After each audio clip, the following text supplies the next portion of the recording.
So I really appreciate everybody joining us this morning in Asia or evening here in Washington and the US. And I want to in advance thank the presenters and our panelists for their contributions. And I hope that all of you on the audience are looking as much forward as I am to the discussion.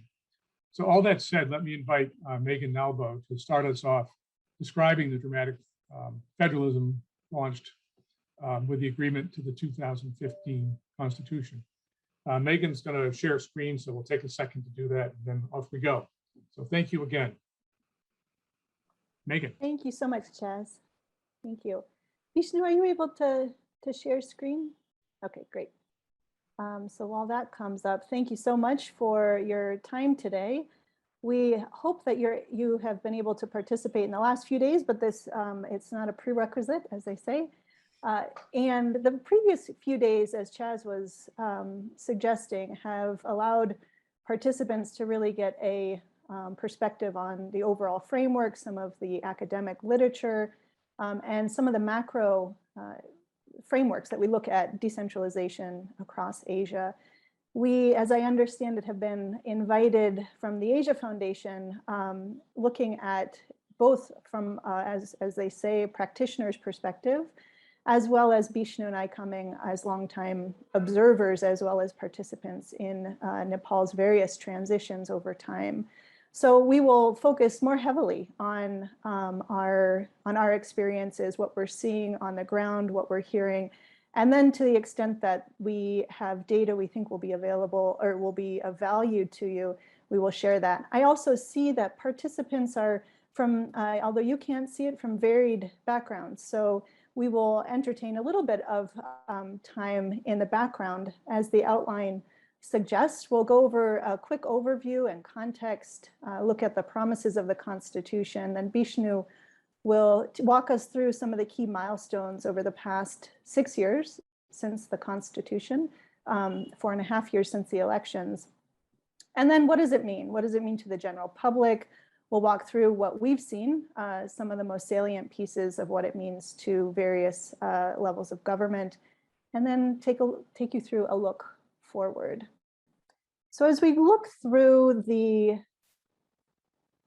I always get to have the background slides because I think it is so important to put into context where the last 4.5 to 6 years really is situated in Nepal's history, to both get the breadth as well as the depth, as well as the urgency of the current context. So without actually throwing up an abundance of data that we do have on the macro level in terms of Nepal's history over the past 30 to 40 years as part of its own development trajectory, it's worth at least noting that ranging from health indicators, education indicators, life expectancy doubling over the past few decades, literacy doubling, and school enrollment doubling. We see child mortality stunting, the engagement of women and girls brought in to mainstream public life, economic growth, GDP growth. Even just a handful of years ago, Nepal was recording as the highest GDP growth in all of South Asia. That was 2017. Over the past several decades, it's been a fairly steady incline. We've also seen a steady decline in the proportion of development aid to the national budget, currently standing at 11%, down from, I think it was about 1/3 of the budget just a few decades ago. Across the board, and most of you are familiar with this data, but across the board, this is data that says not only has it been a steady, but also remarkable gains over the past several decades. So what gives? When you look at that data, you'd say, well, a unitary system, which was under a unitary system, the majority of these gains were had. One could highlight that, in fact, a unitary state was most effective at supporting Nepal getting from where it was a few decades ago to now, as it ambitiously looks to graduating out of least developed country status in the next 10 years. However, We also know that going a deeper dive into the numbers, many of us on this webinar are familiar, once you start disaggregating, it tells a different story. We see rural, historically marginalized portions of the population, poorer portions of the population. They have not equally benefited from these encouraging trends. And due to this lived experience, in large part, these disparities and historic grievances from those portions of the population have had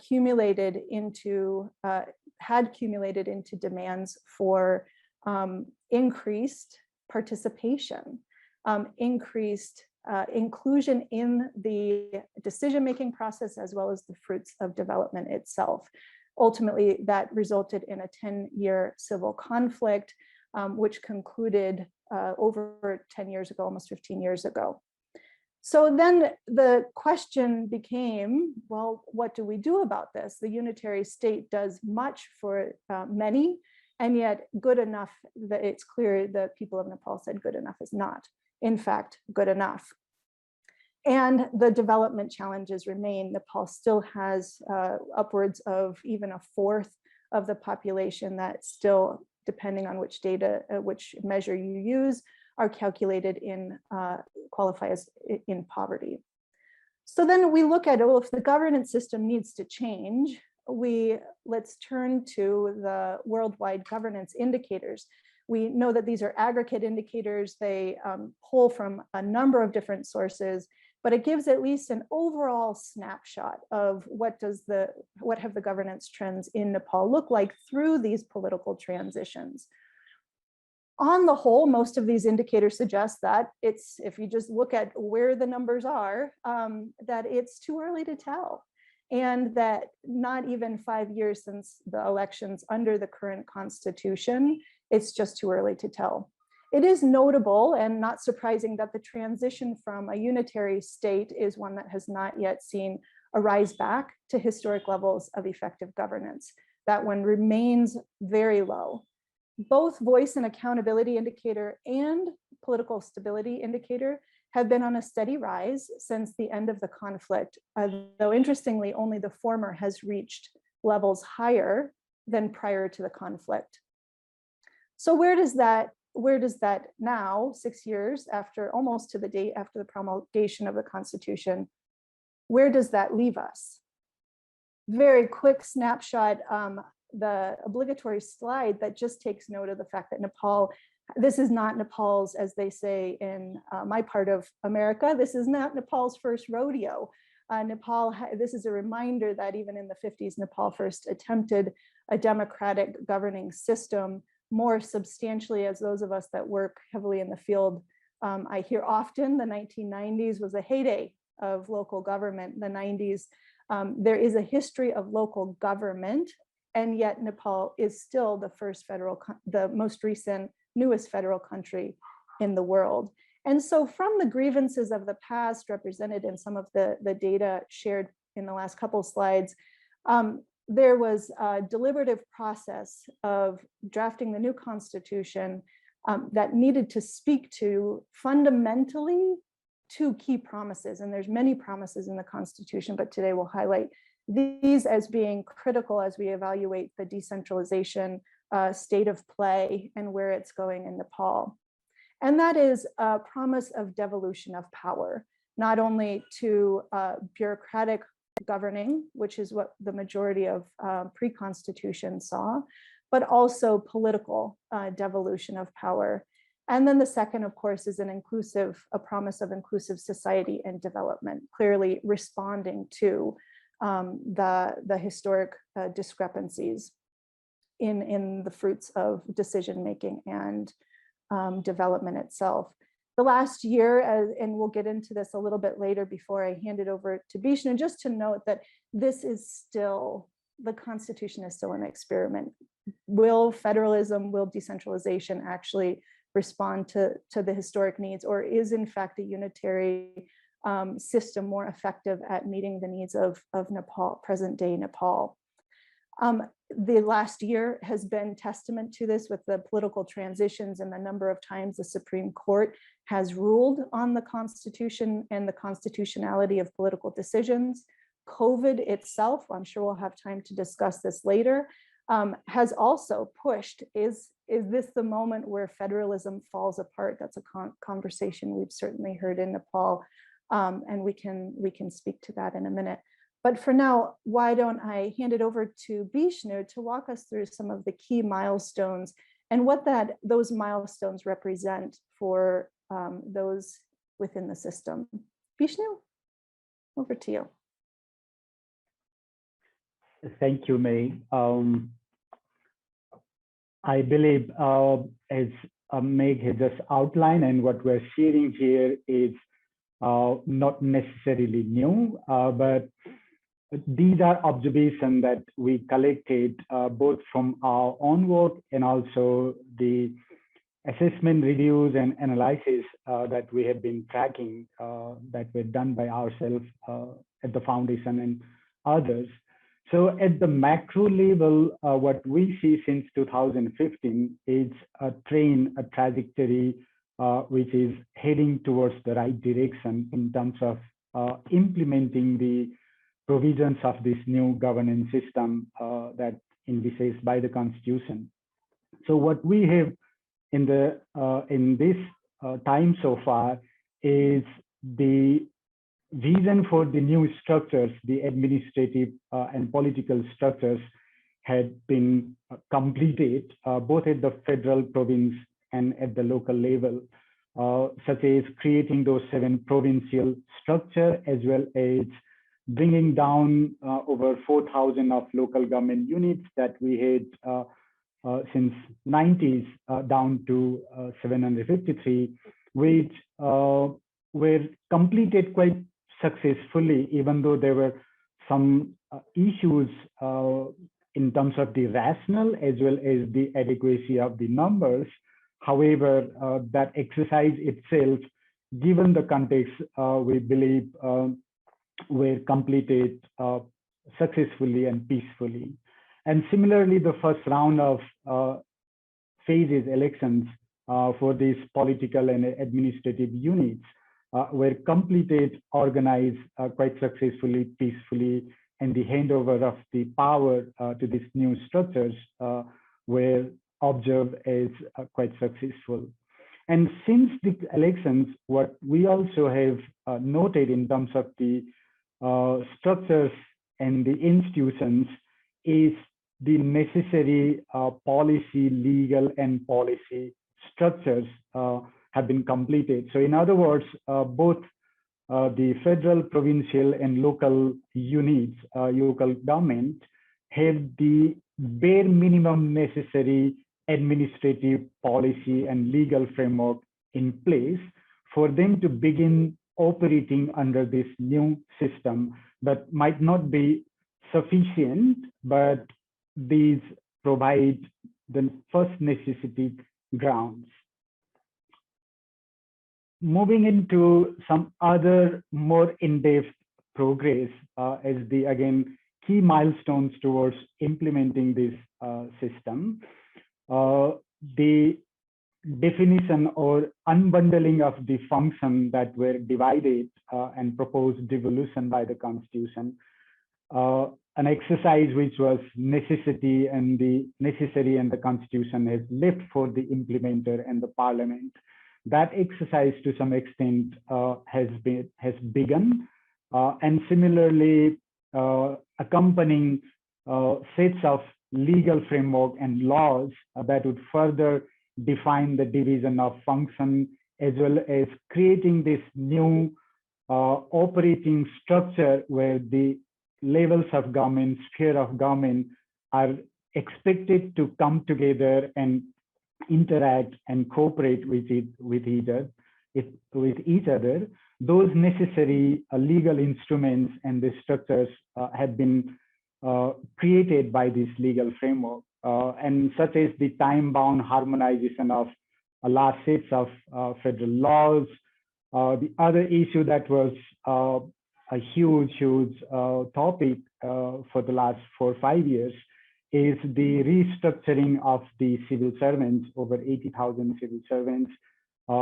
Even though it took a while, but eventually that went forward. There are still issues in terms of this structure, the incentives, and the way it is, whether this is the right approach, and this whether this is going to actually serve this new structure or not. That keeping aside, but if we just look at the milestone or the trajectory, I think that is a remarkable step forward. As well as all three levels of government, again, have adjusted their institutional and organizational structures in order to be able to begin undertaking some of the responsibilities as envisaged by the Constitution. And similarly, once these structures, the administrative unit, political units are created and the accompanying policies, legal framework were put in place, the other remarkable step that we have noted, which was also highlighted earlier, and again, this is not new, particularly at the subnational level, provincial level, is they themselves have been able to come up with their, again, bare necessary legislations, policies, and operating guidelines, as well as using those new policies and systems. They have been able to come across, complete their first core function of annual planning and budgeting, and also implementing. On the right-hand side, that you could see a graph where the commitment that we saw across all three levels of the transfer of funds to accompany the function and enable those necessary policies, structures to be functional. So given the time, given the maturity that were expected, the accompanying fiscal transfer that we could see since 2015-16 fiscal year to the current, to the last year, it's quite dramatic. I think this is on the belief that the fund follows the function.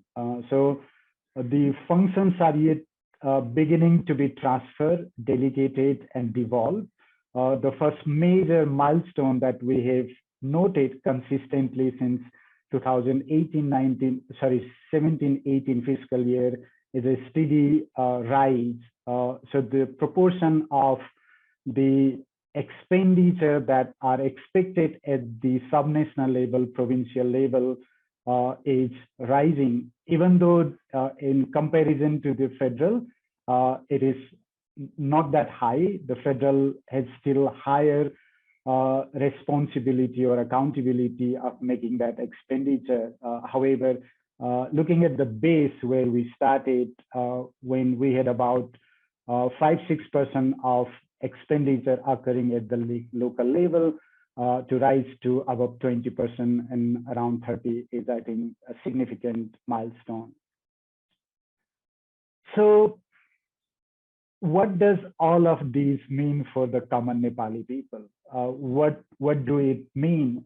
So we have got the new governance system, we got the new political administrative units, we have the necessary bare first round of baseline policy, legal framework, structure, everything in place, including the funding and function. And when this giant machine have started operating at all levels, how people have experienced or have been observing. In order to get that a sense, the foundation has been tracking public opinion and public experience through public opinion survey, and consistently to the narrative that we are headed to the right direction. Our data, survey data, suggests that until we were hit by the COVID in 2020, consistently starting from 52% to 65% in the last round of survey, when we collected data in 2020, people thought that the country is headed to the right direction. And the reason for that observation, as we further dig into, is better roads, improved supply of electricity, increased access to health services at the local as well as provincial level, access to drinking water, and including conditions of women. So if we look at the figures on the right hand, that in all of these core services area, people were observing or experiencing positive trend, and therefore they believed that the country was heading towards right direction consistently for 3 years. However, our SNAP poll in 2021 suggests differently, where people, again, majority, more than 50% believe that the country is now heading towards the wrong direction. However, if we just look at the last 3 years data since the start of the federalism, were positive. Similarly, there were huge skepticism and reservation with the way the local body restructure took place, particularly, as I noted, reducing the governing units of over 4,000 down to 753 was a giant step. Again, there are arguments about the number and the size, but the immediate concern that we observed was what impact it is going to have on the service delivery capacity of the local government. And again, consistent to the previous slide, throughout 2017 to 20, 3 rounds of survey data across the country suggest that the service delivery by the local government continued to improve. And most notably, in 2017, we had 27% respondents saying that it is too soon to tell whether it was the right local body restructure and whether it's going to improve our service delivery. That percent has significantly gone down to 3%, which I think is, again, a good story, and 58% people experiencing the improved service delivery. Likewise, when we asked the trust towards the levels of government, remarkably, in the last round of data, we have noted 81% endorsing their trust to the local government compared to 67% to the province and federal level. Similarly, in terms of their impression on responsiveness of the government, again, compared to the province and federal level, 58.9% people responding that they experience their local government be more responsive. Likewise, in terms of the actual impression on the public services, again, a majority, 47.9% people responding that they found the ability of the local government service delivery positively. Similarly, in 2021, as these data were collected in person for the last 3 rounds, however, for 2021, because of COVID, we only did a phone survey with a slightly reduced sampling, but still representing national views. And consistently, except the broader direction of the country, all of these data suggest that people continue to experience positive impression with the way that their local government were interacting with the citizen, be that in health, responding to the COVID emergency, relief of organizing and delivering immediate reliefs, other support, etc. And just to share 2 data here, that when we were asked, how have you approached your local representatives in the last year to access any of the services? Interestingly, only 25.8% have approached their local government. But if we look at the graph below, which is very interesting, combined with very satisfied and satisfied, it is hovering above 50%. So given the crisis, given the magnitude of this challenge and the time that the local government had in order for them to organize, I think this is a very positive impression that people have experienced, saying that they were satisfied with the way that they interacted with their local government. So that's on the train, what we have observed. Whereas on the other hand, we also have been noticing and hearing and also collecting data and evidence through our own work and also from other organizations and colleagues, suggests some different story, but these are more issues and stories that perhaps are on the surface at the practitioner level or with the government colleagues. So there are lots and lots of issues which are just beginning to emerge and looks like they're just going to increase and perhaps compound over the period. Of all those very many issues and challenges that we have observed, if we were to summarize, perhaps we could do it in 4 or 5 ways. So the first one is, as we know, there were lots of functions which were concurrent, and the expectation was that the elected government across all 3 levels will begin to unbundle, define, and bring clarity in terms of the function and overlap and concurrence. Though I just mentioned the numbers, large number of legislative reforms.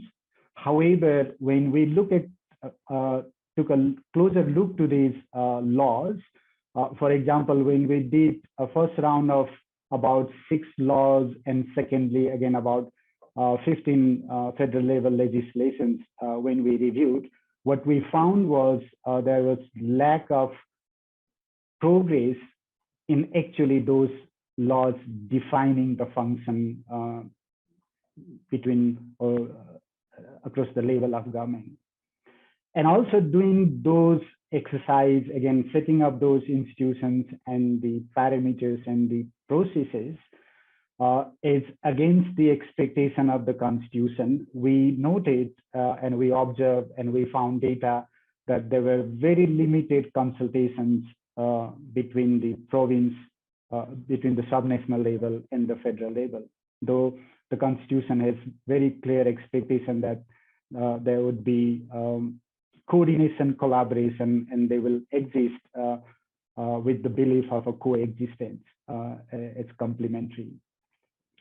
Notably, again, just to reinforce the same point that I'm just trying to bring here, is many of these laws have very clearly made attempt, or there is a trend that instead of enabling or allowing or respecting more of those constitutionally suggested provision of autonomy has been constrained by these sets of laws. And most importantly, as earlier Meg pointed out, the first and foremost was not the number of laws and their implementation. It was the culture, the democratic and civic participation, which was what it was envisaged. That aspect seemed to have not started at the level that would be desirable. And taking a bit deeper look at the subnational level, we see a similar picture, not that differently. So again, this is not new to many of colleagues who have joined, that we often hear this narrative that the federal government is not as open and as aggressive in terms of respecting the constitutional vision. When we look at the local provincial level behavior and practices, it doesn't suggest a whole lot of different story. So for example, the provinces were supposed to be finalizing their own capital and the name of the provinces, which was one of the most contentious issue that was left for the new elected officials to be resolved.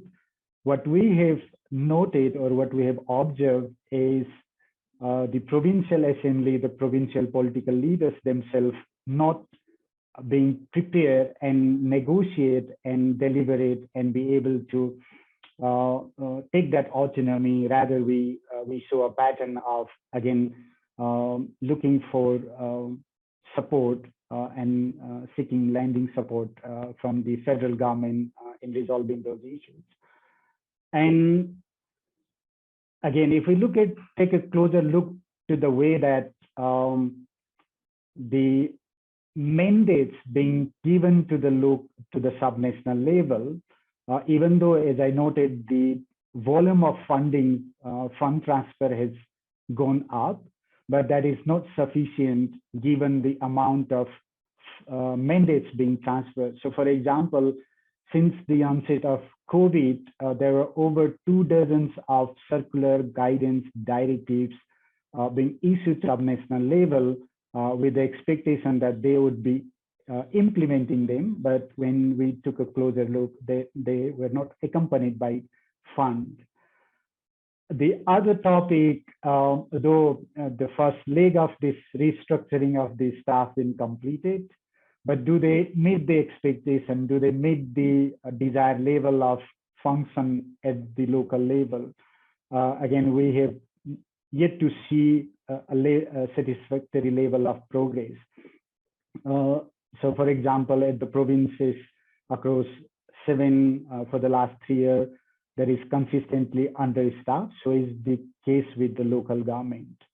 And most importantly, the way that reform has taken place, we have observed and have experienced that has not necessarily changed the incentive structure, which I think is the most important. Until that incentive structure of the civil servants across all levels is changed, the desired level of behavioral change won't take place.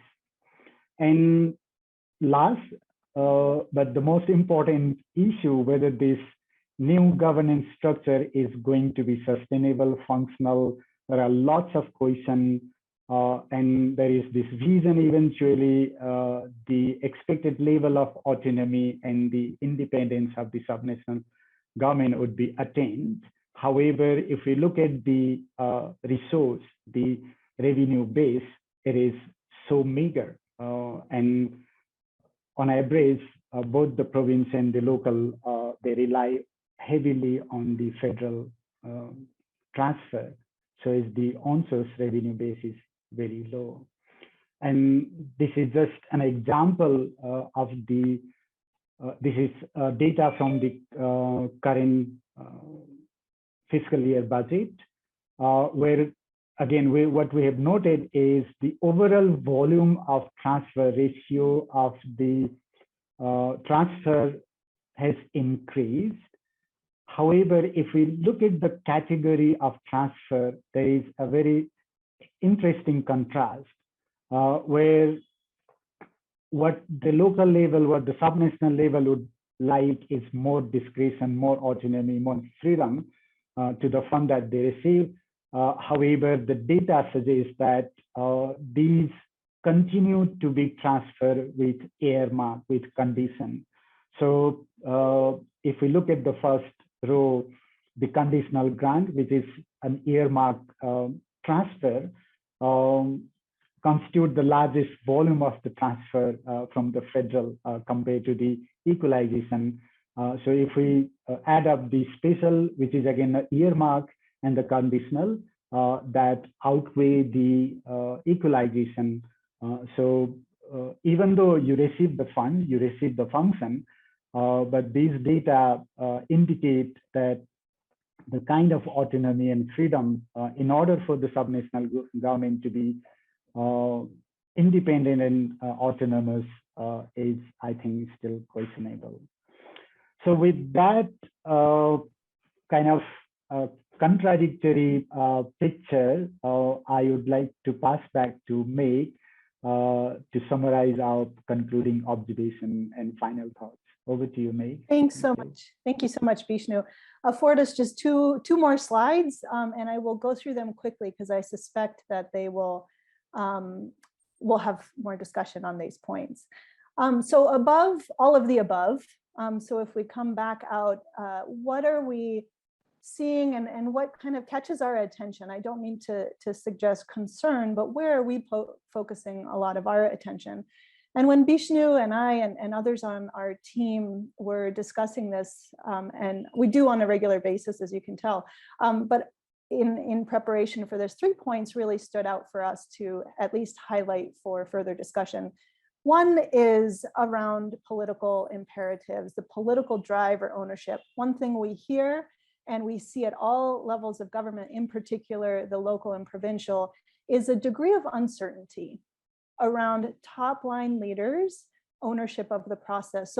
So if we look at Nepal's pathways towards reform, towards change, to ever more get closer to realizing its own vision, who's driving that change? And are the current political imperatives guiding us in that direction? Another is around behavioral shifts, and there's some comments and questions that have come up about this as well as the political piece, which is we have a long history here in this country of learned behavior for a unitary state. Behavior change takes a long time, that shifting, and we see it we tend to look at the bureaucrats most particularly, and in a certain degree, that's common narrative, resistance to change. We take a very holistic view on our team, including ourselves, very much including those that partner with Nepal in terms of, how much are we supporting the vision, and are we, I think collectively, the behavioral shifts required to respect the mutual accountability and autonomy that's envisioned in the Constitution. Deliberative processes, again, one of the comments mentioned this, that it is still early and there are not processes in place yet that allow for democratic deliberation. That can mean a lot of different things, but I'll leave it there. What it misses out on is a degree of engagement on issues of diversity and inclusion in processes, which we've already mentioned is the heart of the promises made. Finally, we feel strongly, the two of us, that we have the right to reserve optimism. And we generally are fairly optimistic. It is messy. We agree that it is messy, and there's a lot of stumbling blocks, and there's enough for us to hold out hope for now and really press the strides that are required in recovering from the hard hit economy and the social impacts, the gaps that are created from COVID in particular. Looking forward, what are we watching? We're watching for the elections next year. What type of leaderships will evolve, be promoted, held accountable at all 753 plus 7 plus national. We're watching for what does meaningful participation look like, overrepresentation of those that do represent different portions of the population. So this gets into the narrative around that we hear around tokenism. And linked to that, but separate, is that there are lots of deliberations to be had and disputes to be resolved as Nepal continues on its journey, and to look towards mechanisms for that that are inclusive and consultative. These are 3 of the top line things that we're looking towards. So with that, thank you so much. You've afforded us more time than we initially anticipated.